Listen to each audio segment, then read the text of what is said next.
कुठे जायचं असेल किंवा साडी थोडीशी फुलणारी असेल तर मग अशा वेळेला पण आपण साडी प्रिप्लेट करून ठेवू शकतो. याच्यासाठी लागणारं सगळ्यात पहिली म्हणजे आयर्न, ॲल्युमिनियमची असते आणि ती जी असते ती वेगळ्या याची असते प्लेट, कॉपर. कोणती असते? कॉपर.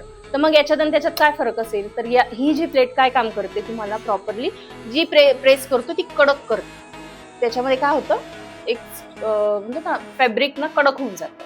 आणि जी दुसरी आयर्न मी सांगितली फिलिप्सची, ती आयर्न काय करते, तुम्हाला प्रॉपरली सॉफ्ट लुक पण देते, शाईन लुक पण देते आणि प्रॉपर त्याला स्ट्रेटनिंग लुक पण देते. असे तिघही काम करते. बरं, सगळ्यांकडे मेजरमेंट टेप आहे.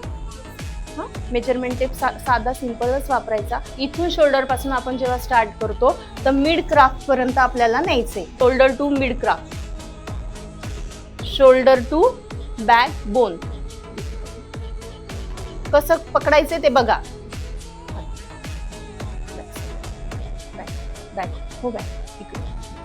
बॅक बोन किती आहे? 27. हिचं काय आहे हाईटच्या अकॉर्डिंगली 40. क्लिअर? त्याच्यानंतर मी शोल्डर पासून पकडलं आणि आपल्याला कुठपर्यंत न्यायचंय? बॅक बोन किती आहे? 27. द थर्ड मेजरमेंट राहणार आहे शोल्डर टू राईट थाईज.